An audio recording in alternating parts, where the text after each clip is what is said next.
असं कोणीच कोणाला सांगत नाही. पण मला काहीच कळत नव्हतं. चालता येत होतं? नाही, काठी. बरं. काठी घेऊन काठी माझी 1.5 वर्षांनी सुटली, 1.25 वर्षांचा. फोटोच नीट नसेल पाठवले तर मला कोण स्टॉल अलॉट करणार आहे, असे सगळे प्रकार झाले. ठाण्यात तू ज्या वेळेला आलीस तेव्हा साधारण कितीच इन्व्हेस्टमेंट करून आली असशील? 6,000. आणि आज साधारण कितीची इन्व्हेस्टमेंट असेल एखाद्या महिन्यात तुझी? महिन्याभरामध्ये इतका इफेक्टिव्ह टॅरो रीडर किंवा केल्यानंतर त्याच मॅडम आहेत का असं विचारणारं घे भरारीतली पहिली होती. थँक्यू. असं टॅरोच्या बाबतीत मी अनुभव कधीच घेतला नाही. ओके, आता मला सांग की तू आज क्रिस्टल्स घेऊन आलीस. ह्याला एनर्जाइज केलं जर तर हा मनी अट्रॅक्शन साठी यूज होतो. तुम्ही माझे क्रिस्टल हातात धरा, तुम्हाला व्हायब्रेशन फील नाही झाले तर हे सगळे क्रिस्टल तुमचे. साधारण किती वर्ष जॉब होतं? 29 वर्ष जॉब केला. बापरे. डॉक्टरनी उपाय काय सांगितलं? Operation, direct knee replacement. पहिलं सर्टिफिकेट आणि तुझं काहीतरी गडबड झाली. पण ते सर्टिफिकेट आलं आणि जो काय आनंद झालाय ते वर्ल्ड कप जिंकल्यासारखं झालं माझं, की मी काहीतरी मोठीच अचीवमेंट केली. कसं केलं हे सगळं? नमस्कार, मी नीलम उमराणी येदलाबादकर, घे भरारीची को फाउंडर. स्त्रियांच्या आयुष्यात विविध टप्पे येतात. प्रत्येक टप्प्यात स्त्री वेगवेगळ्या प्रकारे रिॲक्ट करत असते.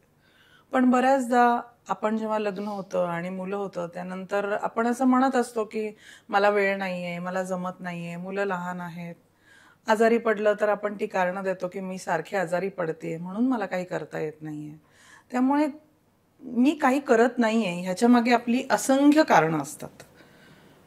ही सगळी कारणं आपण कोणाला देत असतो? मला वाटतं ती स्वतःलाच देत असतो, काही न करण्यासाठी. पण आज आपल्याकडे आलीये एक अशी व्यावसायिका जी प्रचंड आजारी होती. सिव्हिअर आर्थरायटिसनी जवळपास बेडरिडन असणारी सीमा एक फिनिक्स पक्षासारखी आजारातून उठली आणि एक छान बिझनेस डेव्हलप केला. आणि आज तिचं जे यश आहे ते बघून आपण सगळे थक्क होऊन जाल. तिची स्टोरी ऐकून तुम्हाला नक्की प्रेरणा मिळेल, माझी गॅरंटी आहे. सो आपण आज भेटूया सीमा पाटीलला. नमस्कार. नमस्कार. सीमा, तू बँकेत जॉब करत होतीस. बरेच वर्ष जॉब केलास. हो. सो ह्या जॉब आणि आयुष्याबद्दल एक थोडक्यात आम्हाला सांग ना, की तुझं आयुष्य कसं स्थिर होतं आणि खूप छान चालू होतं. माझा खूप सुंदर बँकेत जॉब होता आणि पोझिशन पण एकदम सुंदर होती. जवळजवळ 23 ब्रांचेस त्या बँकेच्या माझ्या हाताखाली होत्या. गोल्ड लोनची हेड होती. बिझनेस अप्रतिम चालला होता बँकेचा आणि मस्त मजा येत होती. सॅलरी खूप चांगली, गलेलट्ट सॅलरी होती आणि खूप छान चाललं होतं. म्हणजे असं कधीही मी बँकेच्या पलीकडे काहीतरी करेन हा विचारही डोक्यात आला नाही कधी. कारण मी त्याच्यातच एवढे खुश होते की माझं सगळं नीट चाललं होतं. घर नीट चाललं होतं, पैसा नीट चाललं होता, मुलांचं सगळं नीट होत होतं. तर मी खुश होती त्याच्यामध्ये. साधारण किती वर्ष जॉब होतं? 29 वर्ष जॉब केला. बापरे, बऱ्यापैकी चांगली पोस्ट असेल मग तुझी. हो, माझी. मी प्रोडक्ट हेड म्हणून होती बँकेमध्ये आणि खूप छान पोस्ट होती. कारण त्या बँकेच्या फक्त 23च शाखा होत्या आणि सगळ्या शाखांसाठी गोल्ड लोनची मी हेड होते. त्यामुळे मला तेवढी पोझिशन चांगली होती. आता आपण नेहमी म्हणत असतो की मेनोपॉज स्त्रियांना खूप त्रासदायक असतो. सो तुझ्या ह्या टर्निंग पॉइंट बद्दल आम्हाला जरूर सांगशील. हो, म्हणजे मेनोपॉज आला आणि 2 वर्ष झाली होती. मला असं वाटलं की आता सगळं संपलं, नीट चाललंय. पण त्यावेळेला मी नालासोपाराला गेले होते एका ब्रांचमध्ये आणि तिथे अचानक ब्लिडिंग यायला लागलं आणि मला त्या सगळ्या एकूण प्रकारावरनं एक अंदाज आला की हे काहीतरी नीट नाही आहे, म्हणजे हे सिव्हिअर आहे. म्हणून मग जेवढे होते तेवढे पुढचे 4-8 दिवस, मला असं वाटलं 4-8 दिवसात आटपेल म्हणून सगळे पेपर साईन करून कंप्लीट करून मी बँकेच्या बाहेर पडले. नालासोपारा ते अंधेरी, मी अंधेरीला राहते. हे डिस्टन्स खूप लांब होतं आणि ट्रेननीच यायला लागतं, काही ऑप्शन नव्हता दुसरा. पण त्या जर्नीमध्ये पूर्ण वाट लागली. पूर्ण अशी ब्लिडिंगने भरलेली मी ट्रेनच्या बाहेर पडले. नवऱ्याने रिसीव्ह केलं स्टेशनवर. तिथून स्ट्रेट हॉस्पिटलमध्ये गेले. हॉस्पिटलमध्ये गेल्यानंतर डॉक्टरनी चेकअप केलं आणि सांगितलं इमिजिएट ऑपरेशन करायला लागेल आणि युट्रस आणि ओव्हरीज ही, म्हणजे 2 ओव्हरीज, युट्रस, हे तिन्ही अवयव शरीरातून काढायला लागतील आणि ते इमिजिएटली. त्यामुळे मला ते शनिवारी ॲडमिट झाले. एक रविवार होता म्हणून ऑपरेशन केलं नाही. सोमवारी लगेच ऑपरेशन केलं आणि तो एवढा, म्हणजे त्याने विकनेस आला खूप. इथपर्यंत पण ठीक होतं तरी खुश, कारण आता 40 दिवसाची सुट्टी मिळणार आहे या कारणामुळे, म्हणून खुश होती. त्याला डाएट नोकरदारांना सुट्टी आवडते. खूप मस्त. आणि त्याच खुशीमध्ये म्हणजे आयुष्यामध्ये काहीतरी खूप मोठी ट्रॉफी मिळावी ना, तसं झालं होतं. 40 दिवस सुट्टी, आता डाएट करणार, हे करणार, असं सगळं लागलं. 4 दिवस घरी राहिले आणि 5व्या दिवशी जे सकाळी उठले तो पाय जो दुखायला लागला, पायाचं असं पाऊल होतं ते एवढ्यावरनं एवढं पण होत नव्हतं. एवढ्या पावलाची परिस्थिती होती आणि भयंकर कळलंच नाही की कशामुळे. मग डॉक्टर दोन्ही पावलांना होत होतं? नाही, एकच पाऊल, हा राईट लेग मला. आणि मग डॉक्टरकडे असं उचलूनच न्यायला लागलं आणि ते खूप पेनफुल होतं. आयुष्यात कधी कोणाची मदत न घेणारी मी त्या दिवशी एक पाऊल टाकायला नवऱ्याचा हात धर, ओरड, दुखतंय, ह्या सगळ्या परिस्थितीत मी पुढे गेले.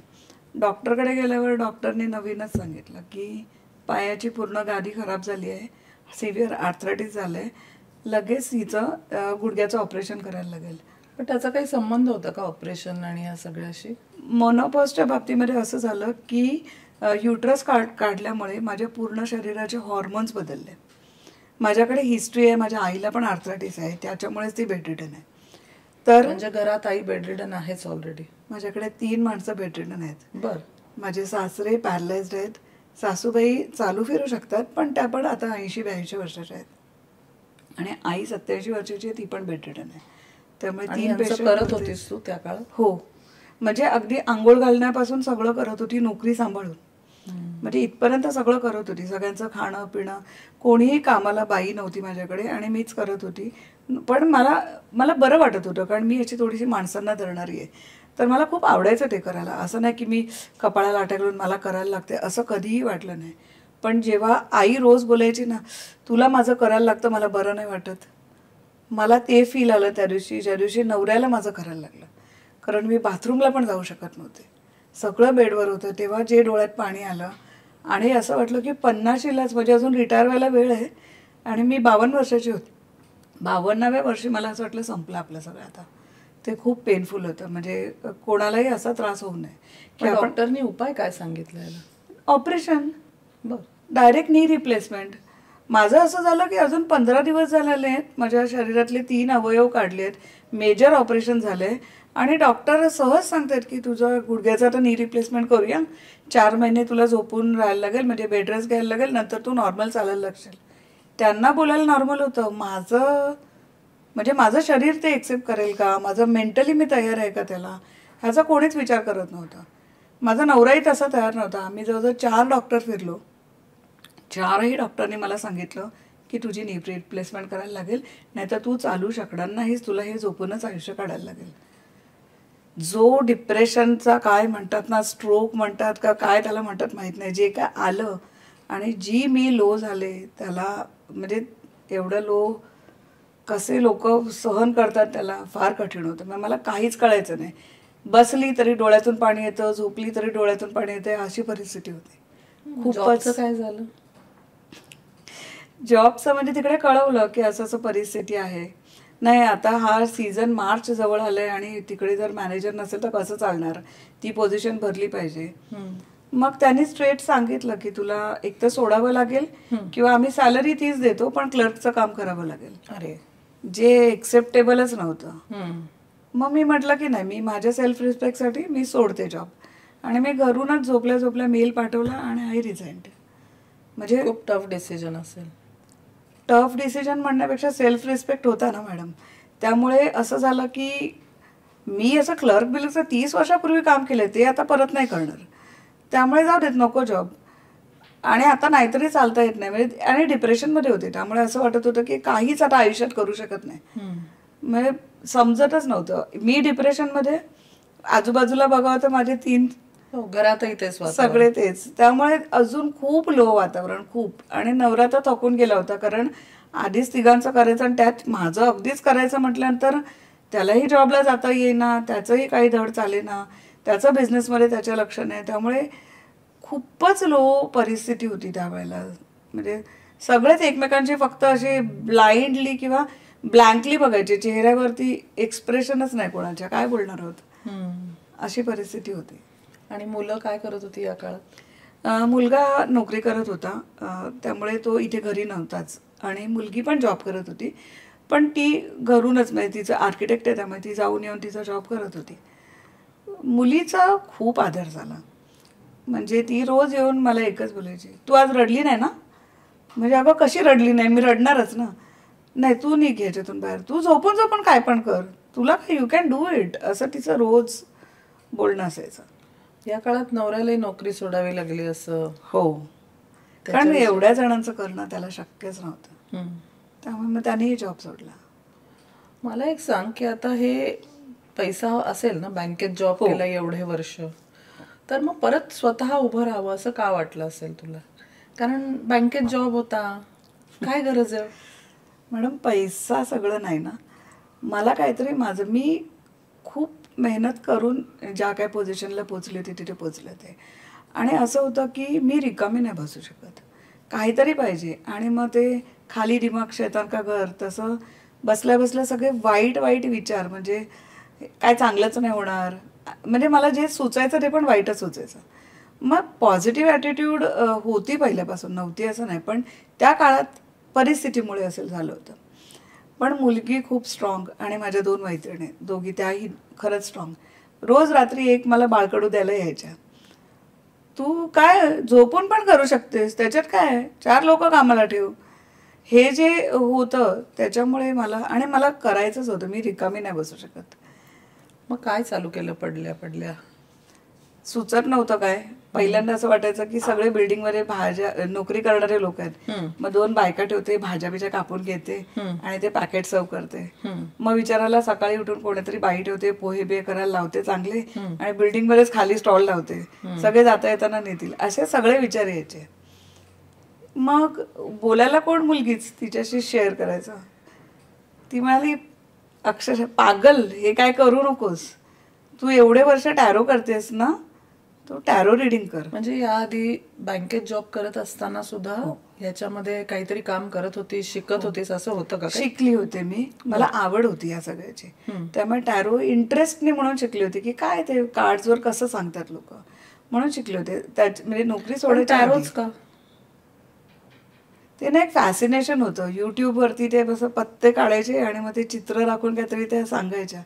मला त्याचं एक कुतूहल, आकर्षण, की ह्या एकाच कार्डवरनं हे लोक काय असं वेगळं सांगतात, पण ते रेझोनेट होतं, मला कळतंय की हे कुठेतरी कनेक्ट होतंय माझ्याशी, म्हणजे काहीतरी त्याच्यामध्ये असणार, म्हणून कुतूहलाने शिकायला गेले. अच्छा. आणि शिकले होते मी, नोकरी सोडायच्या 7-8 वर्ष आधीच शिकले होते. आणि मैत्रिणींना वगैरे असं करायची रिडिंग, पण असं प्रोफेशनली नव्हतं. मला असं वाटायचं माझ्या आवडीसाठी मी करते. पण मग आधी मैत्रिणींना काही वाटायचं का की हे बरोबर आहे प्रेडिक्शन वगैरे, असं काही अभिप्राय येत होते? हो, येत होते, पण मला ते काय म्हणतो आपण, कलेक्ट होत नव्हतं की हा मी बोलते आणि ते मला असं वाटायचं त्या बोलतायत असंच करेक्ट आलं म्हणून, कार्डची किमया असेल असं वगैरे वाटायचं, किंवा मी बोलले आणि चुकून झालं असेल, कावळा बसायला फांदी तुटायला, असं. म्हणजे इथपर्यंत पण माझं असं स्वतःवर कॉन्फिडन्स नव्हता की मी खरोखर एवढ्या चांगल्या पद्धतीने सांगू शकते. पण सांगायच्या मैत्रिणी, सांगायच्या, अरे तू त्या दिवशी बोलली होतीस ना, मग हे झालं खरंच, असं सांगायच्या मैत्रिणी. पण मी त्याला असं व्हॅल्यू नाही केलं, कारण तेव्हा फुल फोकस नोकरीवर होता, हे काय विचारच नव्हता. मग आता ह्याच्यात काय काय कोर्सेस असतात, काय असतं, कसं केलं हे सगळं? टॅरोचा मी आधी एका टीचरकडनं कोर्स केला होता, पण जेव्हा मुलींनी सतत सांगितल्यानंतर ठरवलं की नाही आता हे करायचं आपण, मग मी असं म्हटलं की मला ह्याच्यामधलं ॲडव्हान्स शिकायचं आहे, असंच जे काय आहे त्याच्यावरती नाही जायचं. मग ऑनलाईन कोर्सेस शोधले आणि ते एक कोर्स केला. त्यावेळेला असं रिअलाइज झालं की माझ्या आधीच्या टीचरनी जे सांगितलंय ते आणि आता मी जे काय शिकते ह्याच्यामध्ये अजून काहीतरी मला नवीन मिळालंय. मग मी ठरवलं की मला एक शिक्षण, म्हणजे एक कोर्स किमान 3 ते 4 लोकांकडनं करायचंय. ओके. आणि त्याच्यामागे काय कारण? खूप नवीन गोष्टी कळतात. कारण माझं समजा एखादं कार्ड आहे, त्याचा बघण्याचा माझा दृष्टिकोन, किंवा मी त्याला जे काय ट्रान्सलेट करून सांगते त्याचा दृष्टिकोन आणि दुसऱ्या व्यक्तीचा दृष्टिकोन वेगळा असू शकतो. मग मी त्याच्यातून माझ्या माहितीच्या गोष्टी ग्रॅब करायला लागले की अच्छा हे पण मी बोलू शकते, किंवा ह्याचा हा पण अर्थ लागतो, किंवा या एका ठिकाणी कनेक्ट होऊ शकतं. मग असं मी जवळजवळ 4 ते 4-1 जणांकडनं तरी नक्की शिकले ऑनलाईन कोर्सेस. आणि शिकले म्हणजे एकदा कोर्स चालू केला, पूर्ण झाला, ठेवून दिला, असं केलं नाही. मी एक कोर्स 2-2, 3-3 वेळा बघत होते, कारण ते ऑनलाईन आपल्याला रेकॉर्डिंग देतात. मी परत परत बघत होते. त्यामुळे मी खूप त्याच्यावरती काम केलं. म्हणजे मला एकदम पक्का नंतर जोपर्यंत माझे हे एवढे सगळे कोर्सेस झाले तोपर्यंत मी मेंटली तयार होते. आता मी परफेक्टच रीडिंग करणार. हे पहिलं सर्टिफिकेट आणि तुझा काहीतरी गडबड झाली त्याविषयी सांग ना सगळ्यांना.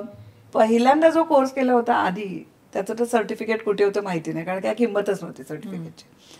पण जेव्हा झोपून झोपून कोर्स केला तेव्हा सर्टिफिकेटचं असं महत्त्व काय असेल ते समजलं. आणि अशी चातकासारखी वाट बघत होती, आता येईल माझं सर्टिफिकेट. त्यांनी सांगितलं कुरिअरनी पाठवू. सर्टिफिकेटच आलं नाही. त्यांच्या काहीतरी ह्याच्यात गडबड झाली आणि मला सर्टिफिकेट आलं नाही. 2 महिने लागले.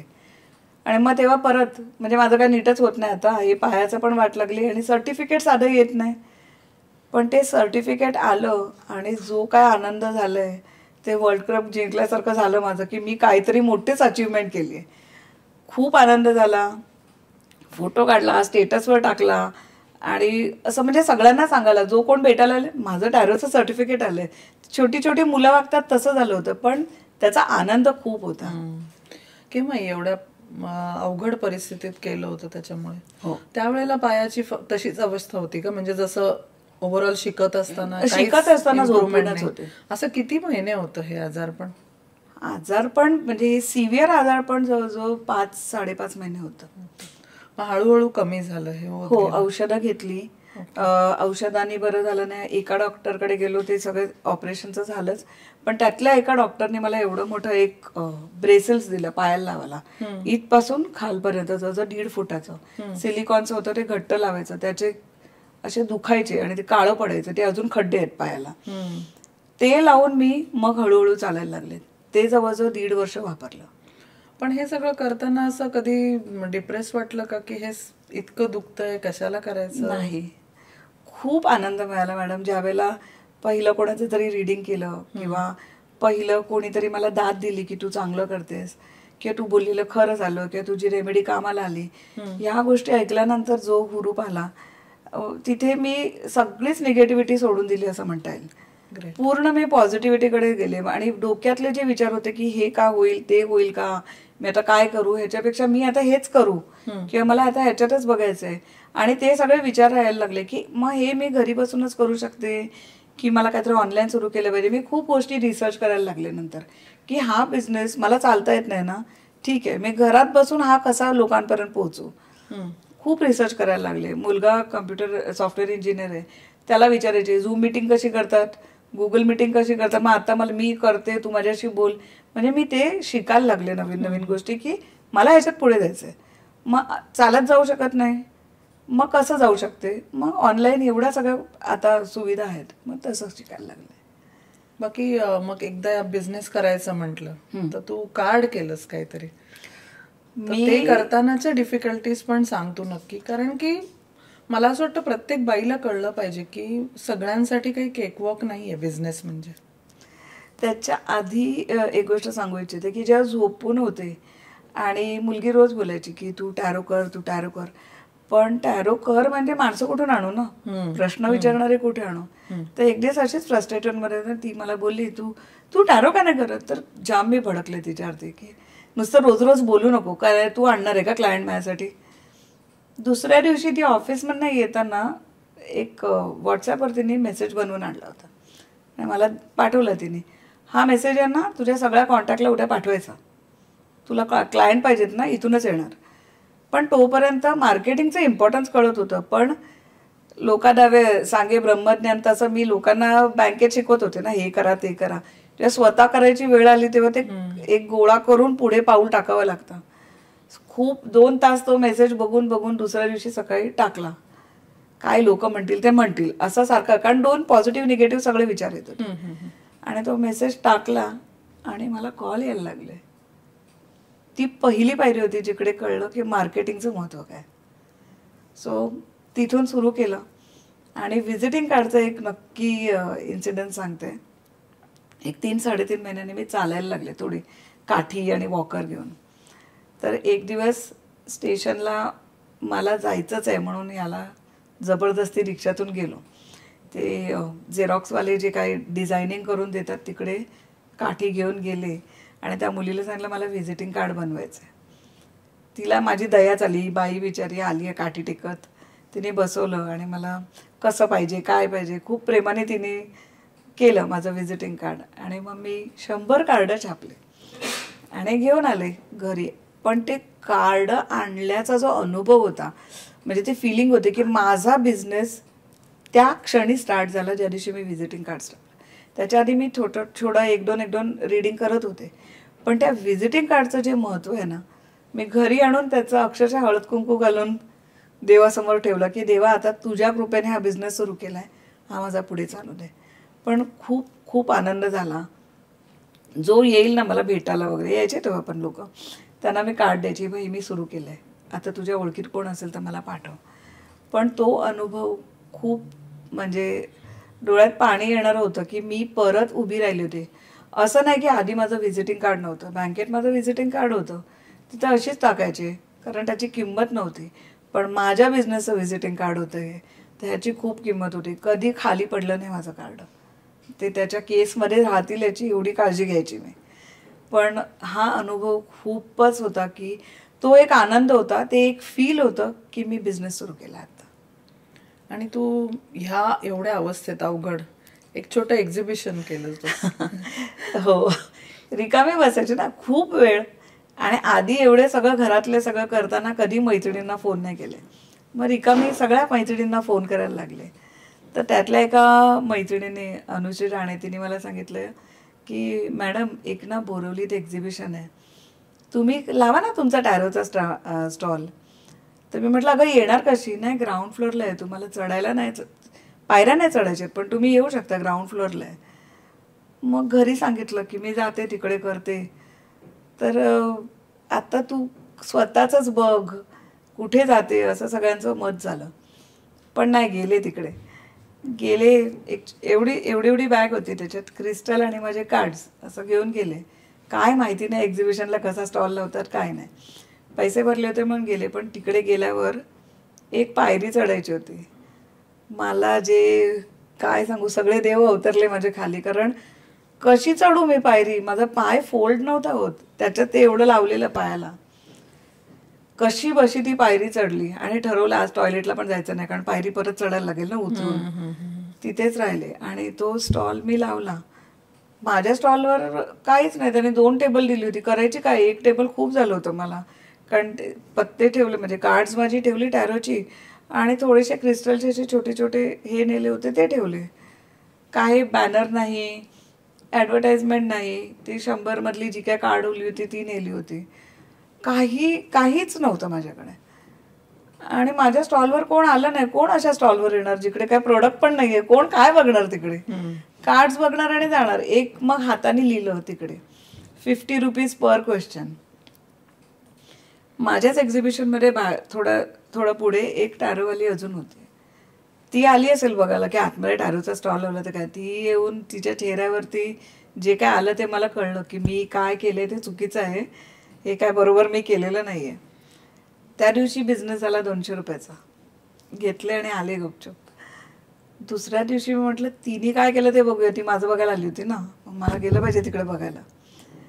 मग गेले तिकडे, बघितलं तर तिने तर एवढे प्रोडक्ट ठेवले होते, तिला ती 2 टेबल कमी पडत होती. कार्ड्स तर एवढ्याशा जागेत ठेवली होती. अरे हे असं असतं काय, हे मोठी गोष्ट आहे. मग बघून आले सगळं. मग तिला विचारलं इनोसंटली मी की तू हे क्रिस्टल कुठून घेते? तिने काय मला सांगितलं नाही. असं कोणीच कोणाला सांगत नाही. पण मला काहीच कळत नव्हतं ना. पण तिने एवढं सांगितलं, अगं एक बॅनरचा तर खर्च करायचा होतास, काहीतरी पाठी पाहिजे, तू एक साधं वेलवेट पण नाही आणलेस की खाली अंतरशील. मग मला कळलं प्रेझेंटेशन काय असतं. करेक्ट. ते एक्झिबिशन गेलं सो त्याच्यामध्ये अजून अशी गोष्ट झाली की दयाचा स्टॉल होता बाजूलाच आणि त्याची एक असिस्टंट होती, तिला क्रिस्टलची माहिती होती. तर ती दुसऱ्या दिवशी सकाळी माझ्याकडे आली, मी कालपासून बघते माझं रीडिंग करा. हा मस्त क्लायंट आलाय. पण केलं मी मनापासून रीडिंग केलं तिचं आणि तिने काही क्रिस्टल्स घेतले आणि माझा पहिला सेल आयुष्यातला तिथे सुरू झाला. मग गप्पा मारता मारता दयाने मला घे भरारी वगैरे सांगितलं, पण माझ्या डोक्याचं काय वेगळंच ना. आपण अंधेरी बोरिवलीच्या पुढे नाही जायचं, रिक्षा नाही, जाऊ कसं शकतो. त्यामुळे मी काय ते ऐकलं आणि सोडून दिलं. पण मला मात्र मार्केटिंग, प्रेझेंटेशन ह्या गोष्टी त्या एक्झिबिशनमध्ये कळल्या. आता इथे अशा टाईपची तू 5-7 एक्झिबिशन्स केलीस आणि मग घे भरारीत आलीत. हो. तर घे भरारीचा अनुभव कसा होता, म्हणजे काय ह्याच्यातनं शिकलीस तू आणि कसं कसं डेव्हलपमेंट झाली ह्याविषयी एक थोडक्यात काही. हो, घे भरारीच्या एका मीटिंगला गेले होते दादरला. तेही ट्रेनमध्ये पहिलंच चढले ॲक्सिडेंट नंतर आणि गेले. साधारण किती महिने झाले असतील? 8-9 महिने झाले असतील. चालता येत होतं? नाही, काठी. बर. काठी घेऊन. काठी माझी 1.5 वर्षांनी सुटली, 1.25 वर्षांनी सुटली.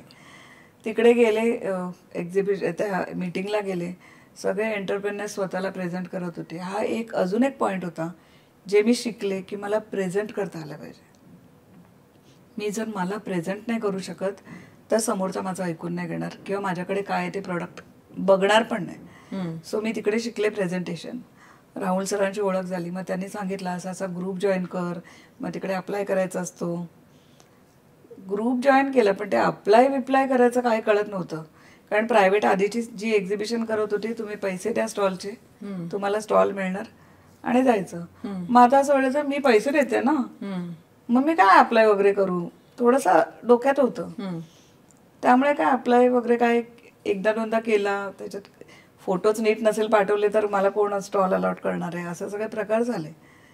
मग नंतर एक ॲड आली म्हणजे एका ग्रुपवरती की कोणाला तरी शेअरिंगमध्ये स्टॉल पाहिजे. मग ठाण्यात, मला वाटतं ठाण्यात. हो. त्याच्या आधी एक काम केलं होतं मी. त्याच्या आधी बोरिवलीचं एक्झिबिशन होतं. मी म्हटलं मला काय अप्लाय करून स्टॉल मिळत नाही, तिथे जाऊन तर बघूया. ॲक्च्युली तुम्हालाच भेटायला आले होते, इंटेन्शनली आले होते की मी जाऊन भेटते नीलम मॅडमना, बघू काय आहे ते. म्हणून तिकडे आले. तिकडे ओळखीची एकच दया, दुसरं कोण ओळखीचं नाही. पण माझं नशीब खरंच चांगलं होतं. मी दयाशी बोलायला उभं राहिला आणि तुम्ही तिथून समोरून जायला एकच टाईम. म्हणून दयाने तुमची ओळख करून दिली की थांब नीलम मॅडम आले, तू कोण नीलम मॅडम बघू देत. मग ओळख करून दिली. तुम्ही मला सांगितलं तू अप्लाय कर ग्रुपवर, फोटो टाक, मग आपण बघू. पण तिथून कुठेतरी कॉन्फिडन्स आला की नाही, हे एक्झिबिशन वेगळं आहे. मी जी आतापर्यंतची एक्झिबिशन करत होती आणि हे ह्याच्यामध्ये फरक आहे. म्हणजे मला अप्लाय केला पाहिजे आणि सिन्सिअरली अप्लाय केला पाहिजे, म्हणजे नुसतंच ॲप्लिकेशन टाकून उपयोग नाही.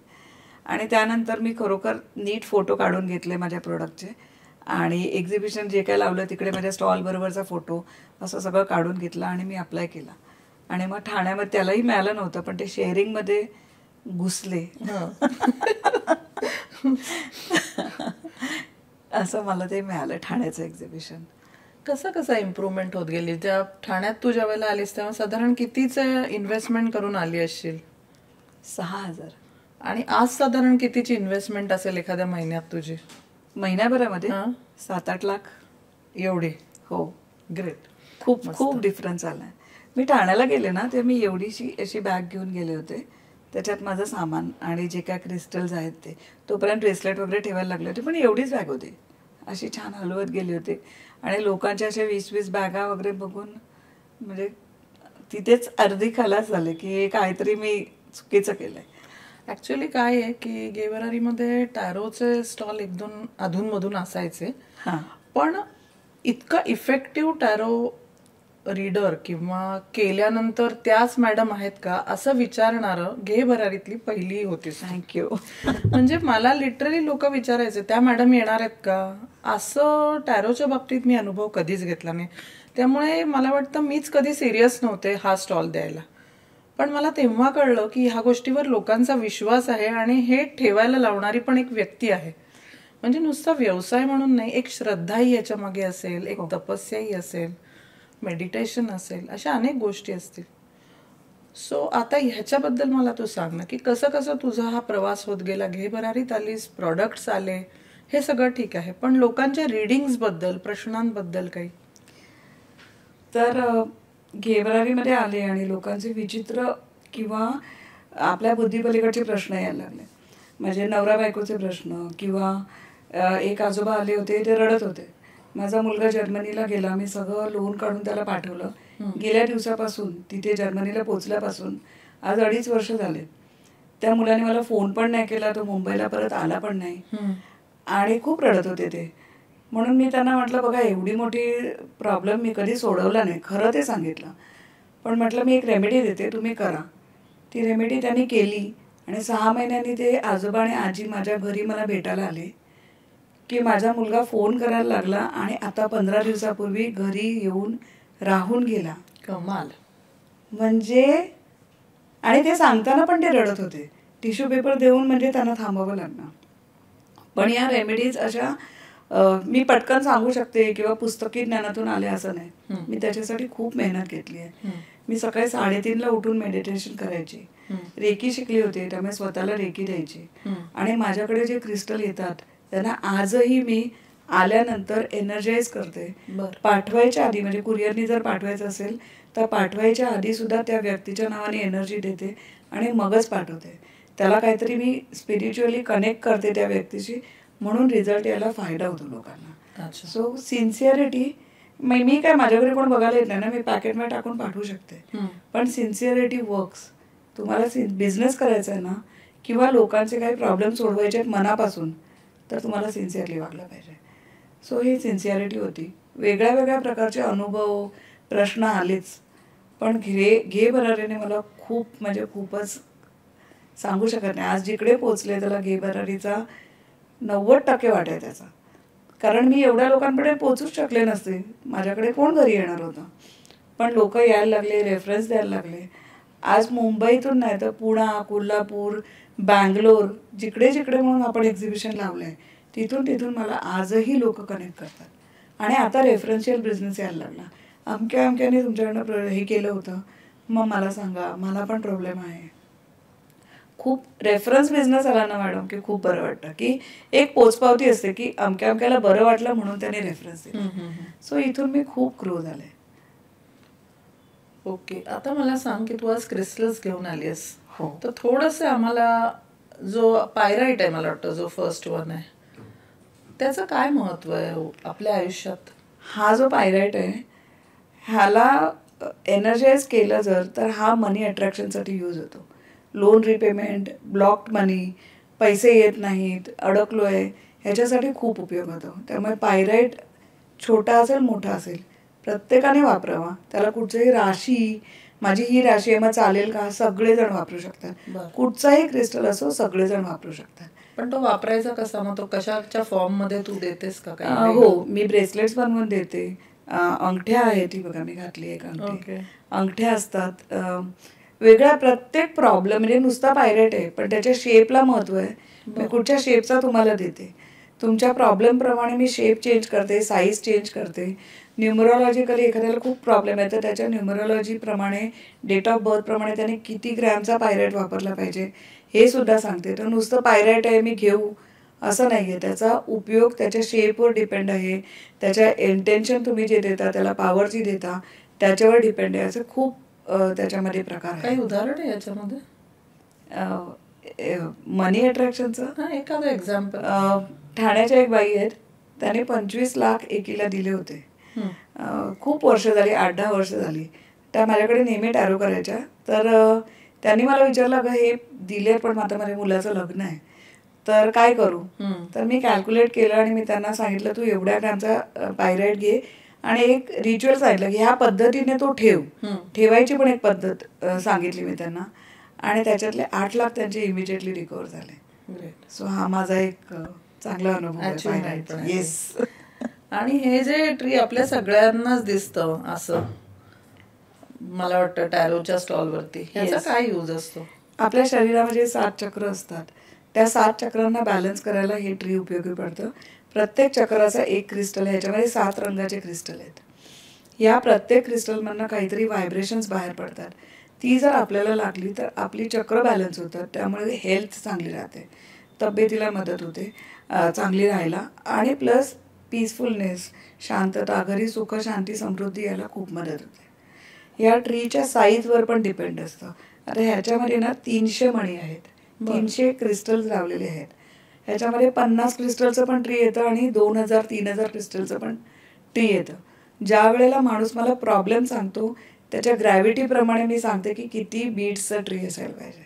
बर, असं पण असतं. हो.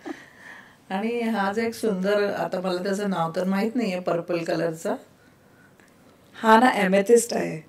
हा रॉ फॉर्म मध्ये येतो. ऍक्च्युली असा मोठा दगड असतो, तोडला तर आतमध्ये हे असतं. तर हा त्या दगडाचा एक तुकडा आहे. पण एक पिरामिड जे देवळाच्या वरती असतं ते एवढं पॉझिटिव्हिटी आणतं की आपल्याला कनेक्ट होतो आपण युनिवर्स बरोबर. ह्याच्यावरती हजारो पिरामिड्स आहेत. ह्याच्यातून येणारे जे व्हायब्रेशन्स आहेत ते पॉझिटिव्ह एनर्जी देतात.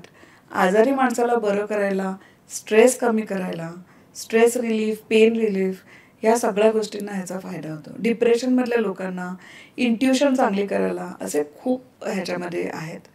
आणि मी बरी होण्यामध्ये ह्या ॲमेथिस्टचा खूप हात आहे.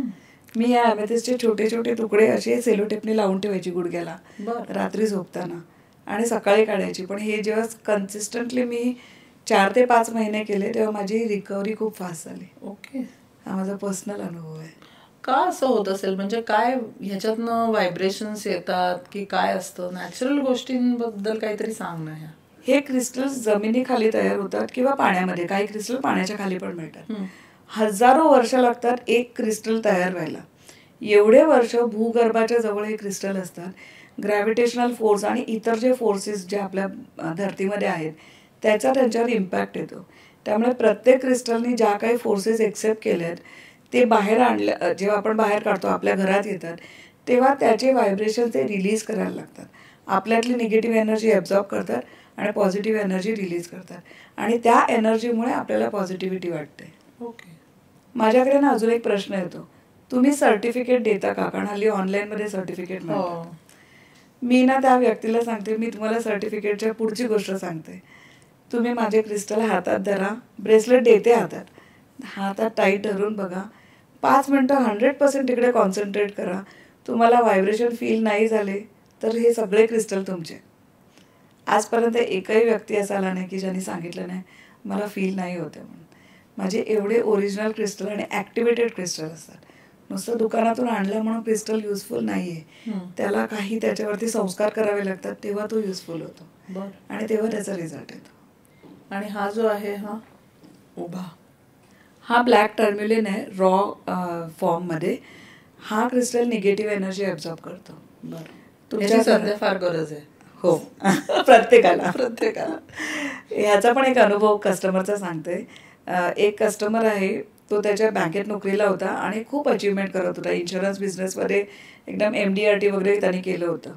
पण तो नेहमी मला सांगायचा की मला असा असा प्रॉब्लेम होतो, मला नजर लागते. म्हणून मी ह्याचा 1 किलोचा फॉर्म त्याला दिला आणि 2 दिवसांनी त्याच्या ह्या वर्षीच्या MDRTचा रिझल्ट लागला आणि तो घरी गेला आणि त्याने फक्त ते काहीतरी तिकडे काय शूज का काय ठेवले होते ते काढायला गेला तर तो म्हणाला तो दुभंगलेला होता. म्हणजे त्याला तेवढी एनर्जी, निगेटिव्ह एनर्जी तो घेऊन गेला होता की त्या एनर्जी या क्रिस्टलने ॲब्झॉर्ब केली आणि तो तिथल्या तिथे दुभंगला. तर ह्याची ती स्पेशालिटी आहे या स्टोनची की निगेटिव्ह एनर्जी ॲब्झॉर्ब करते. खूप लोक आणि अनेक समस्या तुझ्याकडे येत असतील आणि मग त्या कुठेतरी आतमध्ये आपल्या पण घर करून राहतात. मग अशा वेळेला आपण ते कसं फेस करायचं की आपल्यामध्ये ती पॉझिटिव्हिटी आली पाहिजे ना. हो, तरच आपण ती बाहेर देणार. सो हे तू कसं मॅनेज करते? मला खूप रिच्युअल्स करायला लागतात. मुळामध्ये मी ब्रेसलेट्स वापरते, हे सुलेमानी हकीकचं, की निगेटिव्ह एनर्जीज कमीत कमी माझ्याकडे यावा. त्यानंतर सॉल्ट वॉटर बाथ घेते रोज. महिन्यातून एकदा मी साऊंड हिलिंगचं एक सेशन घेऊन येते स्वतःला हील करण्यासाठी. मी पॉझिटिव्ह असेल तर मी लोकांना सांगणार, ते सेशन घेऊन येते आणि रोज ब्रह्ममुहूर्तावर स्वतःला रेकी देते. 3:30ला उठते, रेकी देते आणि मग बाकीचं काय असेल ते. आता आपण हे सगळं बघितलं की टॅरो आणि रेकीनी लोकांना मदत होते, पण तू एक बिझनेस करतेस अल्टिमेटली.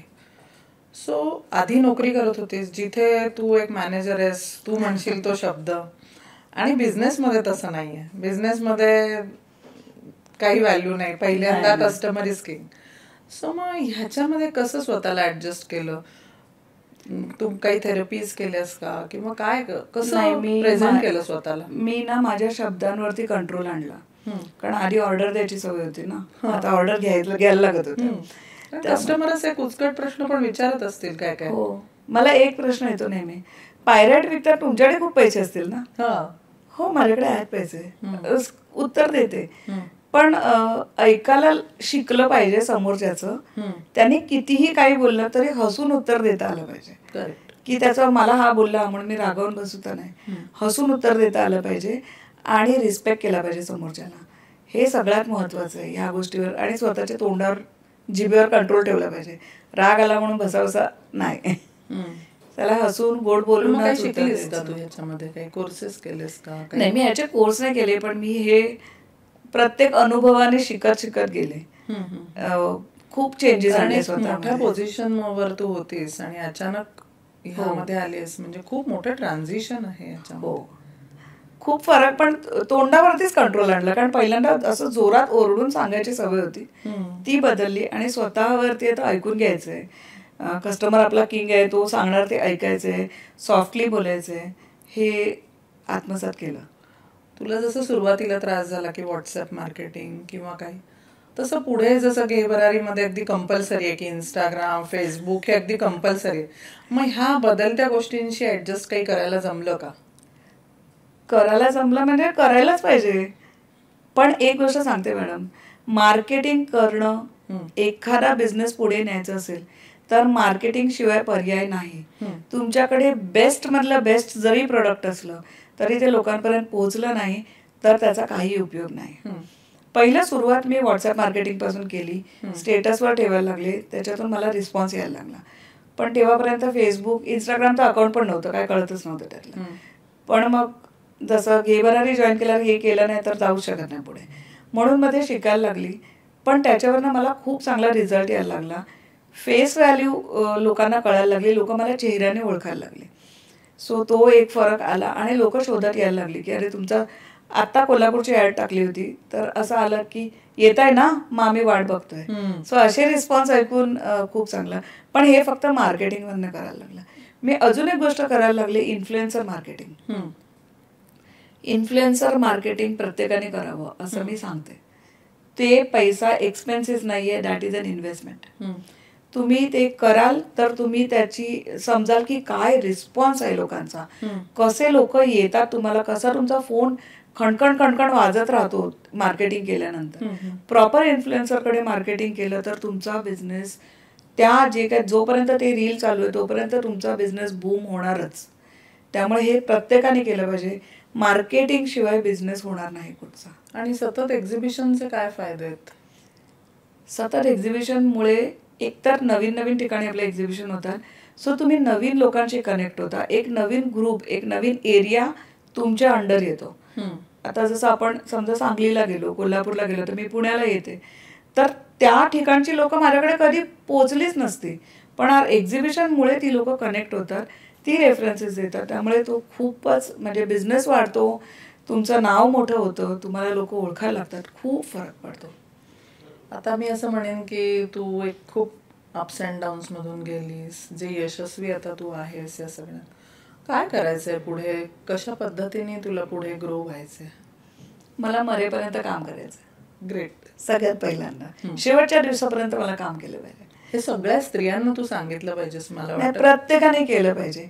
आणि त्याच्यासाठी ना सगळ्या स्त्रियांचा एक प्रॉब्लेम असतो, किचन माझं, घर माझं, म्हणजे मीच करणार ते. पहिल्यांदा डिसेंट्रलाइज करा, सगळ्यांना कामं द्या, तर तुमचा बिझनेस मोठा होणार. जेव्हा की तुझ्याकडे 3 पेशंट्स आहेत, ते आता तू कसं हँडल करतेस, त्याच्यात तू ट्रान्झिशन काही केलं नाही? ज्या वेळेला पहिल्यांदा बाहेरगावी जायचं, म्हणजे मुंबईच्या बाहेर जायचं ठरवलं, म्हणजे आपल्या घे भरारीतल्याच मैत्रिणींनी मला हे केलं, चार्ज अप केलं आणि मी निघाले, त्यावेळेस सगळ्यात पहिल्यांदा मी काय केलं तर एक बाई ठेवली घरी. ह्या सगळ्या माझ्या पेशंटचं काम तू बघ. दुसरी बाई ठेवली मी घरी, जेवण तू बघ. आता मी रिकामी आहे, आता मी बिझनेसकडे बघणार. आणि खरोखर त्याचा फायदा असा झाला की माझ्या डोक्यामध्ये उद्या काय जेवण करू, अरे यांची मेडिसिन आलीत की नाही, त्यांचे काय डायपर संपलेत की नाही, हे माझ्याकडे प्रश्न नाही आहेत. आता संपलेत, थांब ऑर्डर करते, तिथेच प्रश्न संपतो. पण मग तो जो वेळ माझा तिकडे इन्व्हेस्ट होत होता तो मी इथे इन्व्हेस्ट करते. ग्रेट. मला वाटतं हेच बायकांना कळत नाही की सगळं मीच करीन ह्याच्यात आपण कुठेतरी आतून संपत जातो. पहिलं स्वतःवर प्रेम केलं पाहिजे आणि केलं ना. आता लग्नाला एवढी वर्ष झाली, एवढी दशकं झाली, सगळ्यांचं नीट केलंय. आता माझ्यासाठी काहीतरी करायचंय ना. मुलं मोठी झालीत, आता मला माझ्यासाठी करायचंय आणि मी ते करणारच. आणि मला खूप मजा येते हे सगळे एक्झिबिशन्स करताना. एकही एक्झिबिशन मला सोडायचं मन होत नाही खरोखर. याच्या टॅरोमध्ये किंवा रेकीमध्ये अजून काही आहे ज्या स्टेप्स तुला घ्यायच्या आहेत किंवा अजून काही करायचं आहे? टॅरो रेकी दोन्ही मी खूप चांगलं होता. म्हणजे आता मी शिकवण्या इथपर्यंत आले, मी क्लासेस घ्यायला लागले. हो मस्त. क्लासेस घ्यायला लागले. पण आत्ता मला इथेच थांबायचं नाही. ऑकल्ट हा विषय खूप मोठा आहे आणि खूप साऱ्या मोडॅलिटीज आहेत त्याच्यामध्ये. तर मला आता सगळ्यात शिकायचं आहे. मी हळूहळू अजून ॲडिशनल मी कॅन्डल हिलिंग शिकले, मग मी वास्तू शिकले. बरं, वास्तू पण मी एकाकडनं नाही शिकले, माझे ते पॅटर्न आहे. मी कमीत कमी 3 लोकांकडनं शिकणार. मग त्याच्यामध्ये वेळ केला. न्यूमरोलॉजीला मी ब्रशअप केलं स्वतःचं. मी टेक्नॉलॉजीला ॲक्सेप्ट केलं. मी ॲप्स घेतली. माझ्याकडे न्यूमरोलॉजीचा ॲप आहे. माझ्याकडे मोबाईल नंबर जर तुमचा कुठचा असेल तर तुम्हाला तो करेक्ट आहे की नाही, कारण हल्ली आपलं सगळं मोबाईलमध्ये येतं. पैसे मोबाईलमध्ये येतात, मला अपॉइंटमेंट लेटर मोबाईलमध्ये येतं, माझ्या गर्लफ्रेंडचा फोटो पण तिथेच येतो, लग्नाची पत्रिका पण तिथेच येते. तर मी मोबाईल तुमचा नंबर तुमच्यासाठी बरोबर आहे की नाही आणि नंबर न बदलता काय रेमेडीज करायच्या म्हणजे तो नंबर तुम्हाला पॉझिटिव्ह होईल, त्याचं पण मी एक ॲप बनवून घेतलं आहे. त्यामुळे मी आता ते रिपोर्ट बनवून देते. जे रिपोर्ट बनवायला माझे 2-2 दिवस जायचे ते माझे चुटकेसरशी होतात. त्यामुळे माझं काम सोपं झालं आहे. पण मी टेक्नॉलॉजी ॲक्सेप्ट केली. जबरदस्त. मला ना सीमा तुझं खूप कौतुक वाटतंय. किती बायकांकडे कारणं असतात न करण्याची, पण तुझ्याकडे कारणं असून सगळी तू बाजूला केली. सोपं नाही आहे कुठलीही गोष्ट असं करणं. Thank you. Hats off to you. आणि इथे मी सगळ्या स्त्रियांना आवाहन करेन, हा इंटरव्ह्यू जरूर ऐका. एकदा ऐका, 2दा ऐका, प्रेरणा घ्या. आपल्याला काम करत राहायचंय जीवनाच्या शेवटच्या क्षणापर्यंत आणि स्वतःचं इन्कम हे स्वतः मिळवायचंय. येस, इंडिपेंडेंट व्हायचंय. सो प्रत्येक स्त्रीने जरूर प्रेरणा घ्या. आणि बाकी टॅरो आणि याच्यात तर ती एक्सपर्ट आहेच. सो जरूर तिला भेटा कुठल्याही घेबरालीच्या एक्झिबिशनमध्ये. Thank you so much. थँक्यू.